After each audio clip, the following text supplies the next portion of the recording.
Lucas, capítulo 22. Nós vamos ler do 19 em diante. Quero falar sobre os 3 significados da ceia do Senhor.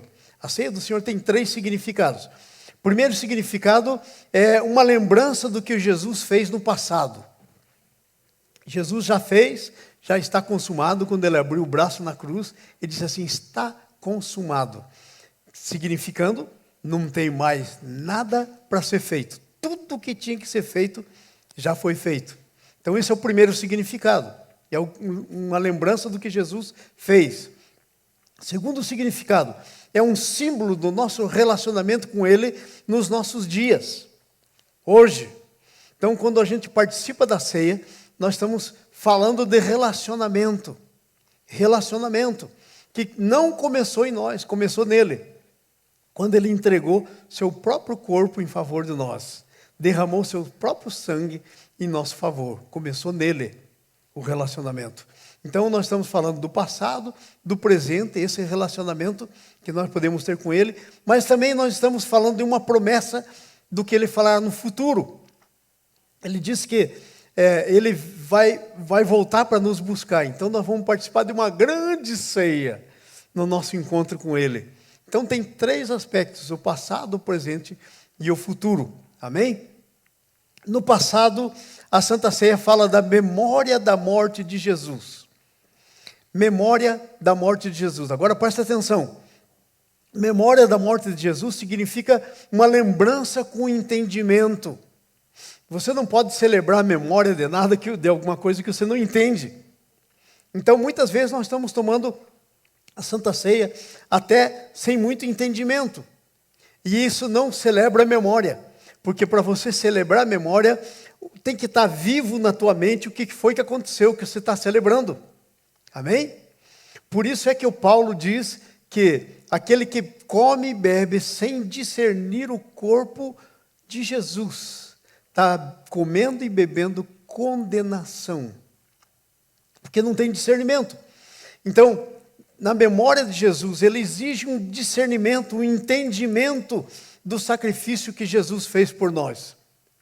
Exige um entendimento. E às vezes nós temos uma grande dificuldade de entender isso, né? Nós ficamos pensando em Jesus, nós pensamos assim: pobrezinho de Jesus, olha o que aconteceu, tanta chicotada, coroa de espinho, cruz pesada, lança fincada ao seu lado, cuspiram nele, zombaram dele, e a gente fica com uma peninha de Jesus, né? E presta atenção, isso não acontece só com a gente. A Bíblia tem um relato, e a primeira vez que eu li esse relato, eu fiquei pensando: meu Deus, eu achei até que Jesus tinha sido muito grosso, porque ele estava indo com aquela cruz pesada, na beira do caminho para ir para o Calvário, e tinha umas mulheres que choravam, né? Olhando aquela cena. Quem não choraria, né? Olhando aquela cena, principalmente eram mulheres que criam nele, possivelmente. Então choravam. Aí Jesus para e vira para elas e diz: por que vocês choram? E Jesus responde: chorai por vós e por vossos filhos. Eu disse: mas que falta de sensibilidade de Jesus, né? Como é que ele me diz um negócio desse? Para as mulheres que estavam se identificando com ele. Só que o choro delas era errado. Elas tinham que chorar e Jesus corrigiu como elas deviam chorar. Elas deveriam chorar, mas por elas mesmas e pelos filhos. Por quê? Porque Jesus não tinha nada para ir para o Calvário. Jesus não tinha nada para ser crucificado. Quando ele foi, quando tudo aquilo que ele sofreu no meu lugar. A coroa de espinho era minha. As 41 chicotadas que ele recebeu, os açoites, eram meus. Toda a vergonha que ele passou, ser crucificado meio seminu, tudo o que ele passou, era meu. E a Bíblia diz que, lá em Isaías 53, que Deus fez cair sobre ele. Cair sobre ele. Isto é, Deus tirou de mim e pôs nele. Ele foi um substituto. Então, quando nós celebramos a ceia, nós temos que lembrar disso. Nós temos que lembrar realmente o que é que foi que aconteceu lá no passado. Aquele lugar era meu. E a gente, na ceia, deveria fazer aquilo que Jesus disse para as mulheres: chorai por vós mesmos e por vossos filhos. Por quê? Porque às vezes nós não entendemos quão grande foi o sofrimento de Jesus e não valorizamos. Nós levamos a coisa de qualquer jeito. E já pensou com um sacrifício tão grande, pago por mim e por você? Como é que nós podemos viver de qualquer jeito? Com um sacrifício tão grande como esse. Foi rejeitado pelo governo civil, o Pilatos, o Herodes, só queriam ver algum sinal que ele faria. A lembrança de tudo o que aconteceu com o seu corpo. Nós já falamos disso. Lembrança de tudo que fez derramar sangue. A Santa Ceia é memória porque ele está vivo. Presta atenção nisso. Tem muita gente que celebra a Santa Ceia como se fosse um funeral. Ai, estou lembrando aqui da morte de Jesus. Sim, ele morreu, mas ele está vivo. Não é um funeral. É lembrança de um Senhor que está vivo. E é memória do que ele fez. Por isso é memória. Memória é uma coisa que está no passado, que já aconteceu, não acontece mais. A Bíblia diz que ele morreu uma vez por todas e já não morre. Coisa tremenda isso, né? Então isso é a Santa Ceia com relação ao passado. O que é que Jesus fez? Vamos para frente um pouquinho. Agora o segundo ponto é que, o primeiro ponto é que a ceia tem 3 significados. Fala da memória da morte de Jesus. O segundo ponto é que fala do nosso relacionamento atual com Jesus. Nosso relacionamento atual com Jesus. Mateus capítulo 16, 24 a 26. Diz assim, começa dizendo: Então Jesus disse aos seus discípulos: Se alguém quer vir após mim, negue-se a si mesmo. Tome a sua cruz e siga-me. Próximo. Porquanto quem quiser salvar a vida, perdê-la-á. E quem perder a vida por minha causa, achá-la-á. Vai para frente. Pois que aproveitará o homem se ganhar o mundo inteiro e perder a sua alma? Então ele está falando do quê? Da alma. Ou que dará o homem em troca da sua alma? Até aí. Então olha só, nosso relacionamento atual com Jesus, ele tem um modelo, que é o próprio modelo do relacionamento do Pai com Jesus. O nosso padrão é o relacionamento de Jesus com o Pai. E qual foi o relacionamento de Jesus com o Pai? Foi entregar a sua vida. Foi não amar mais a sua vida do que o plano do Pai. Foi se doar por amor. Foi amar e amar até o fim. Amar até a morte. Esse foi o relacionamento que ele teve com o Pai. Então esse é um padrão para o nosso relacionamento. Por isso que a vida cristã é definida dessa maneira pelo apóstolo São Paulo. Assim já não sou mais eu que vivo. Presta atenção nisso. Já não sou mais eu que vivo, mas Cristo vive em mim. E o viver que agora eu tenho na carne, eu vivo pela fé no Filho de Deus que me amou e a si mesmo se entregou por mim. Que coisa tremenda isso. Já não sou mais eu que vivo. Sabe qual que é o estilo de vida do cristão?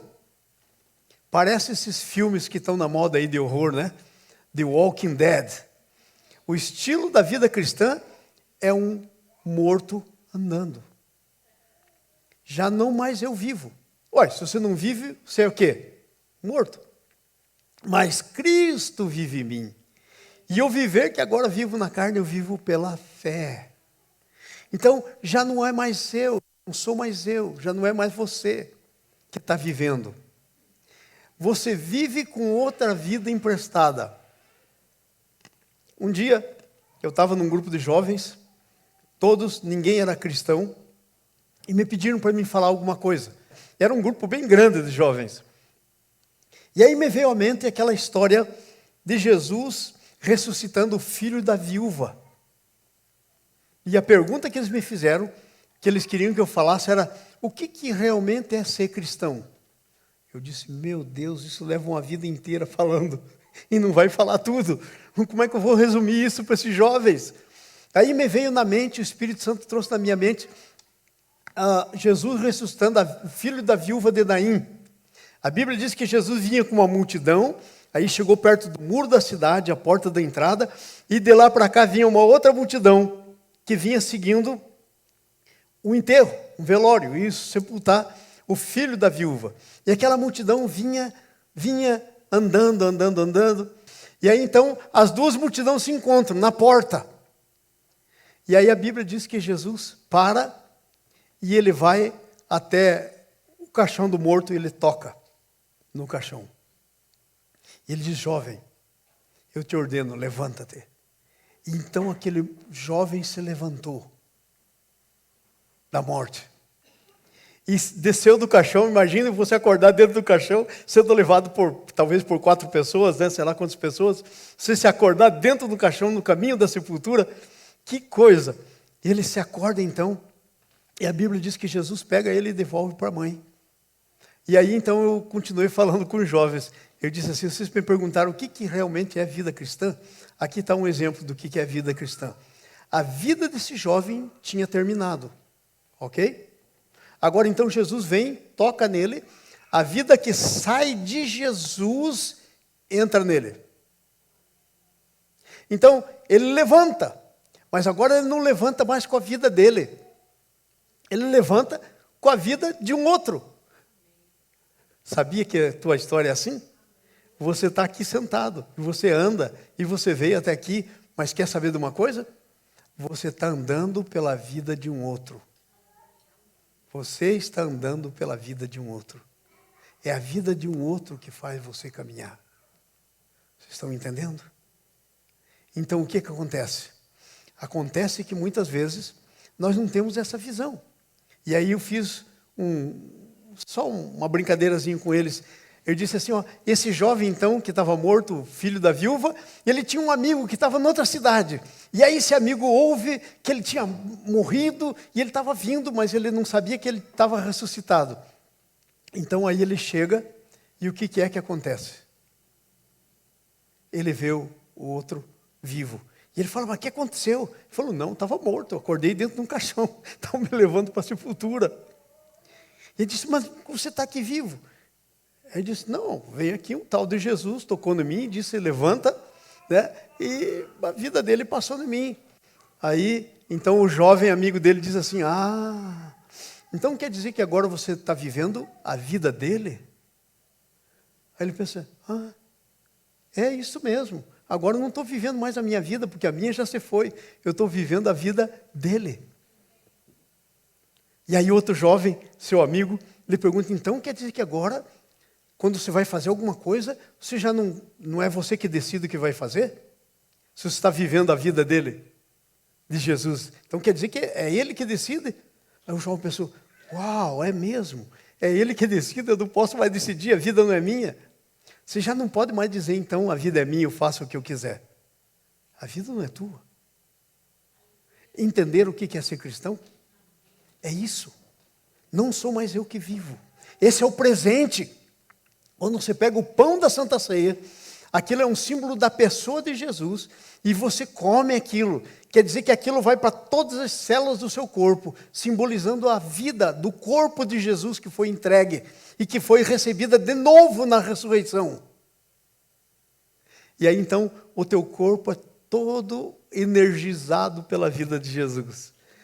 Você bebe o cálice significando sangue, significando que agora você é parte de um novo sangue. Sabe aquele DNA que você ganhou do seu pai e de sua mãe? Já não é mais o mesmo, você tem um DNA diferente. O DNA que você ganhou de Jesus. E o de Jesus da ressurreição. Isso é o que significa agora. Isso que quer dizer viver a vida cristã. A ceia quer dizer isso hoje para nós. Você tem consciência disso? Você tinha consciência disso? Que quando você está participando do cálice, do pão, você está dizendo tudo isso? Já não sou mais eu que vivo, há uma vida dentro de mim. Eu vivo pela fé. Eu já não sou mais dono da minha vida. Por isso que a gente leu aquele texto do Mateus, capítulo 16, versículo 24. Já não sou. Se alguém quer vir após mim, negue-se a si mesmo. Tem que perder a vida. Mas sabe, dentro da gente há uma coisa chamada alma. Por favor, Rafael, coloca de novo aquele texto. O Mateus 16, Aí no versículo 26 por aí. Pois que aproveitará o homem se ganhar o mundo inteiro e perder a sua, o quê? Alma. Sabe? A sua alma, ela não nasce de novo. A sua alma tem que ser crucificado cada dia. Quando Jesus diz, tome a sua cruz e siga-me, Ele está falando da sua alma. Porque você já nasceu de novo. No seu espírito, você é nova criatura. Mas vem aqui a coisa mais terrível que eu posso dizer para alguém e para mim mesmo. A nossa alma ainda é velha. A nossa alma não nasce de novo. Ela tem que ser santificada. E sabe como é que a gente santifica ela? Cruz. Cada vez que ela quer alguma coisa dela, cruz. Cada vez que ela quer alguma coisa dela, cruz. E aí não sou mais eu que vivo, mas Cristo vive em mim. Entenderam? Entenderam isso? Então, a nossa alma. Então, hoje nós vivemos uma luta entre a alma. E sabe o que a Bíblia chama alma? Outra palavra que a Bíblia dá para a alma? Carne. Quando a Bíblia fala andar na carne, quer dizer andar na alma. Então agora, nós temos uma luta da carne e do espírito. É só você ir lá para Gálatas, você vai ver isso, Gálatas 5. Porque a carne luta contra o espírito contra a carne, para que você não faça o que você quer. Bem-vindo à luta, bem-vindo à guerra. Agora eu te digo uma coisa. Para você nascer de novo, Jesus fez tudo. E soprou vida em você. Agora, a alma é problema seu. Você tem que decidir crucificar sua alma. Você tem que decidir ir para a cruz. Você tem que decidir negar-se a si mesmo. Porque como é que você vai viver duas vontades? Já pensou? Eu já vi pessoas vivendo duas vontades ao mesmo tempo. Sabe quando? Quando uma pessoa que não conhece Jesus fica possessa. Tem ela e tem uma outra pessoa, a pessoa de um demônio dentro dela. Duas vidas diferentes dentro de si. E como ela não conhecia Jesus, quem manda é o demônio, até que seja expulso. Expulsei centenas de demônios na minha vida. Quem manda é o demônio. Tremendo. Até que chega alguém que tenha Jesus, que tenha autoridade dada por Jesus e expulse. Entenderam? Então como é que agora eu posso, a minha alma viver, eu fazer tudo o que eu quero, e depois Jesus vive em mim? Ou a minha alma ou Jesus, um dos dois. Como é que vai viver os dois ao mesmo tempo? Estava conversando com alguém, uma das nossas congregações aí, e ele estava dizendo assim, olha só, nós mandamos a nossa filha ir visitar os avós, duas filhinhas, ir visitar os avós num outro país aí, e chegaram lá, e a vozinha ficou tão excited, tão animada com a chegada das duas netas, que teve um treco. Saiu da sua mente normal. Aí eles estavam decepcionados, estavam arrasados. Aí eu fiz uma pergunta para eles. Antes de vocês mandarem as menininhas ver sua avó, é bom ver sua avó. Quem não quer ver sua avó? Mas vocês oraram ao Senhor e perguntaram se deviam mandar? Vocês oraram e perguntaram? Eles, não, a gente não orou e perguntou, porque a gente está mandando ver a vozinha, uma coisa natural. Falei, mas nós somos crentes, a gente não vive no natural. A Bíblia diz que nós estamos assentados nas regiões celestiais em Cristo Jesus. Nós vivemos nas regiões celestiais, nós não vivemos no natural. Por isso é que nós temos que perguntar. Por isso que você lê a vida de Davi, por exemplo, ele dizia, Senhor, vou na guerra por aqui. Deus dizia, não, por aí não, estão te esperando lá. Senhor, eu vou. E daí Deus diz para ele, quando você viu um tropel de cavalo por cima das amoreiras, você vai porque está feito. Ou ele decidia, ou Deus decidia. Aí você chega em Jesus, João 5:19. Jesus disse assim, o filho de nada pode fazer de si mesmo. Tudo aquilo que o filho vê o pai fazendo, assim ele faz. Tudo que o filho vê o pai fazendo, assim ele faz. Assim era Jesus. Você pensa que Jesus viveu diferente do que ele quer que eu e você vivam? Não. Exatamente a mesma coisa. Ele viveu exatamente da mesma maneira. Amém? Então, essa é a nossa vida cristã do hoje. É o nosso atual. Como é que a gente vive a Santa Ceia? Estou comendo pão dizendo que Jesus está em mim, tomando o cálice dizendo que eu sou comprado e limpo pelo sangue de Jesus, e aí saio daqui e vou viver por mim mesmo. Que contradição é essa? E sabe, às vezes por falta de ensino. Eu entendo. Muita gente talvez não teve a oportunidade de ouvir o que você está ouvindo até hoje. Talvez nem você mesmo. Eu não sei. Mas você sabe. E sai, vai viver de alguma maneira. A vida atual cristã é Jesus vivendo em mim. Amém? E sabe, a nossa vida, a Bíblia nos diz, está escondida nele. Está lá escrito isso em Colossenses capítulo 3. Nós estamos escondidos, nós estamos assentados nos lugares celestiais em Cristo Jesus. Nós participamos da sua crucificação, Gálatas 2:20, Colossenses 2:20. Participamos da sua morte, Romanos 6:4. Diz que se nós estamos nele, ele morreu, nós morremos também. Participamos da sua morte. Participamos da sua ressurreição, Efésios 2:6. Por favor, coloca lá para mim. Efésios 2:6. E juntamente com ele nos ressuscitou e nos fez se assentar nos lugares celestiais em Cristo Jesus. Vai mais um para frente. Para mostrar nos séculos vindouros a suprema riqueza da sua graça, em bondade para conosco em Cristo Jesus. Vocês entenderam? Vocês estão entendendo? Você está sentado nos lugares celestiais em Cristo Jesus. Como é que pode viver de qualquer jeito, fazendo o que você acha melhor? Não perguntando. E sabe, a minha experiência pastoral é essa. As pessoas vão, fazem tudo o que querem fazer sem perguntar. Depois dá tudo errado, ficam bravos com Deus. Como se Deus fosse culpado. Como se Deus tivesse mandado, não perguntaram. Não oraram. Não procuraram saber, depois fica bravo com Deus. Quantas pessoas revoltadas com Deus eu encontro por causa disso? Por isso é o nosso pão da vida, João 6,54. Vamos andar aqui. Por isso vivemos nas regiões celestiais com eles. Colossenses 3, 1 e 3. Coloca para nós Colossenses 3. Portanto, se fostes, vamos ler todos juntos. Portanto, se fostes ressuscitados juntamente com Cristo, buscai as coisas lá do alto, onde Cristo vive e está assentado à direita do Pai. Vamos lá para frente. Pensai nas coisas lá do alto, não nas coisas que são aqui da terra. Até aí.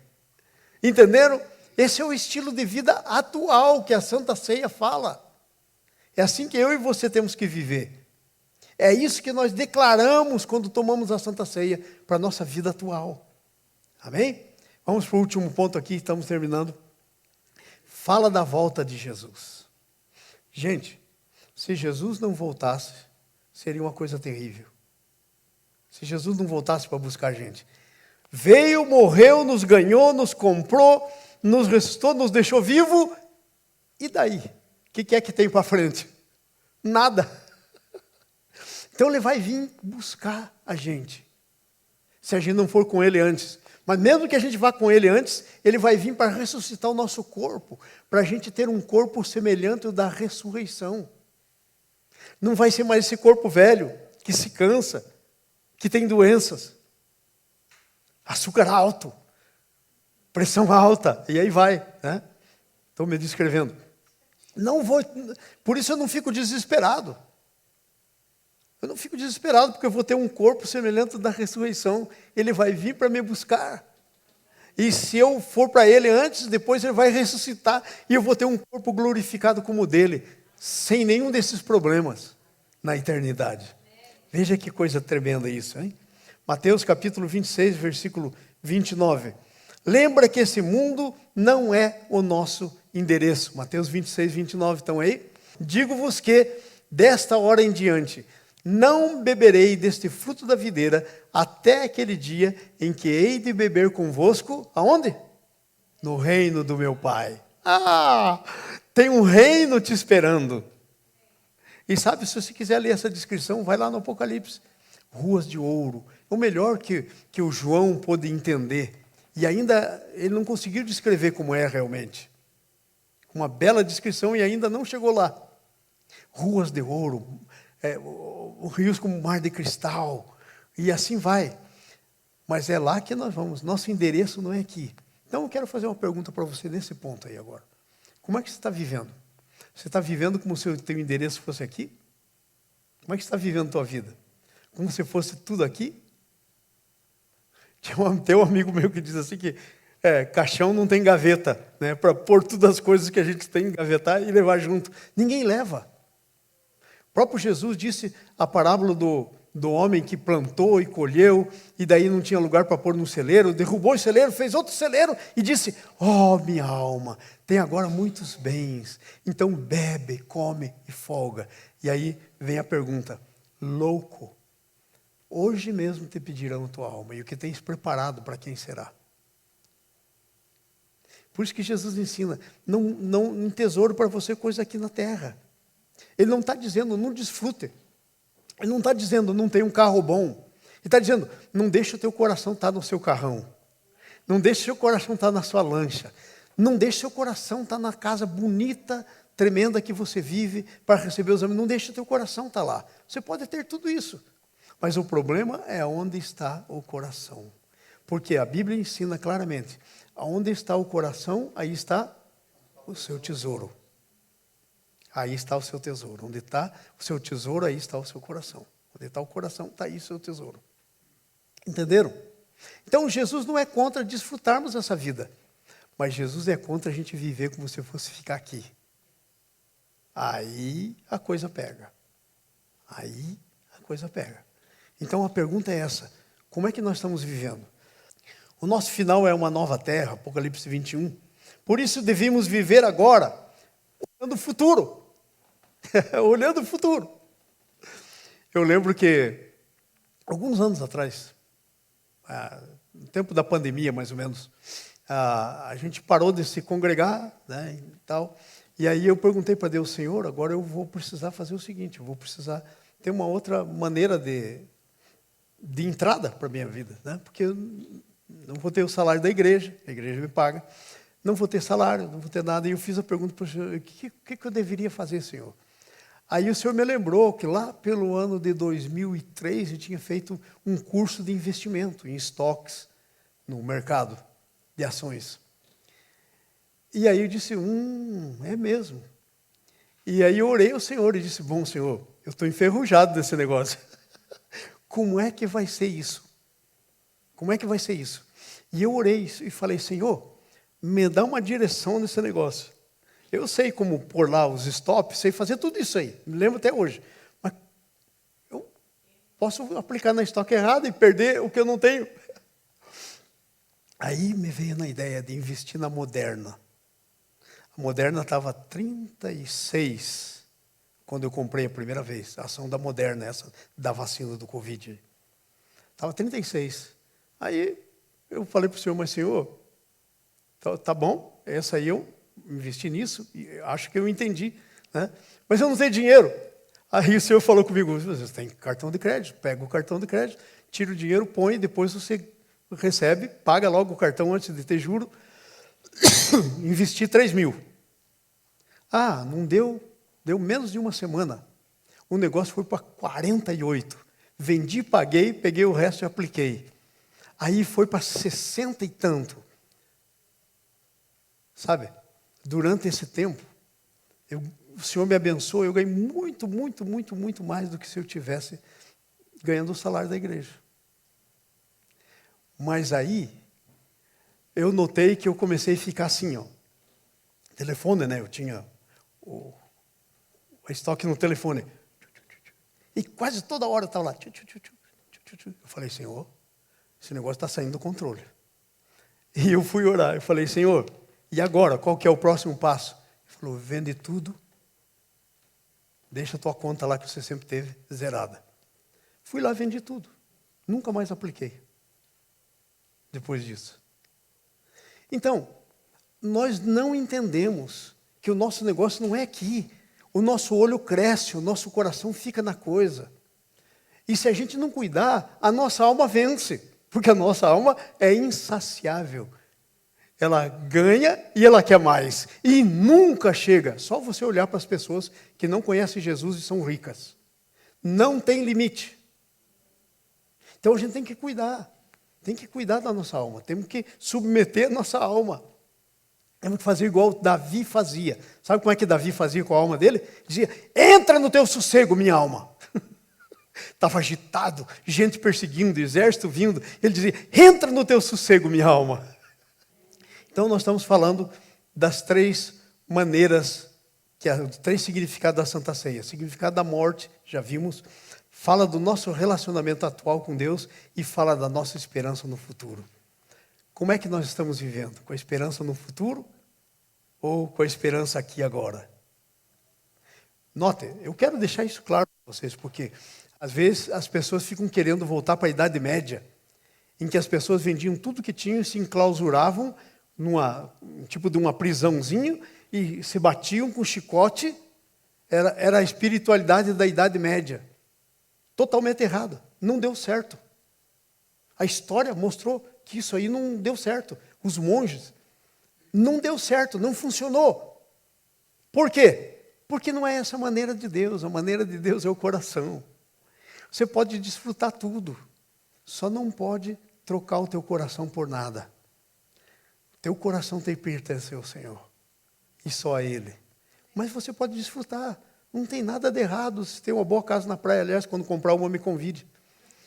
Eu tenho um RV ali atrás, mas falta um lugar para mim. Uma bênção. Você pode desfrutar a tua vida, mas não pense que a tua vida se resume aqui. Não perca de olhar para o futuro, porque a tua vida não está aqui. Você está sentado nos lugares celestiais em Cristo Jesus. Amém? Olhe na Bíblia, você vai ver quantos homens de Deus, começando lá por Abraão, foram ricos, riquíssimos. Abraão ficou tão rico que não podia ficar junto com o seu sobrinho, de tanta riqueza que tinha. Olha lá para os homens de Deus. Riqueza não é pecado. Pecado é o teu coração ficar na riqueza. Agora, querem ouvir a minha confissão? Eu confesso para vocês. Essa é a coisa mais difícil de fazer. É a coisa mais difícil de fazer. Teu coração não ficar na riqueza. Coisa mais difícil de fazer. E sabe, às vezes as pessoas dizem assim, meu coração não está na riqueza. Mas às vezes estão dizendo isso, sabe por quê? Porque não tem nada. Eu quero ver dizer isso quando tem muito. Que você tem que dizer e fazer valer. Entenderam? Meu coração não está na riqueza. Deixa chegar a riqueza para ver como é que fica. Entendeu? Mas é o coração. Se o teu coração estiver em Deus, Ele pode abençoar você ser rico. Rico para Deus. Sustentar missionários, fazer coisas. Você pode ser riquíssimo para Deus. Sem nenhum problema. Só não pode ter o teu coração lá. E é isso que a Santa Ceia fala para a gente. Amém?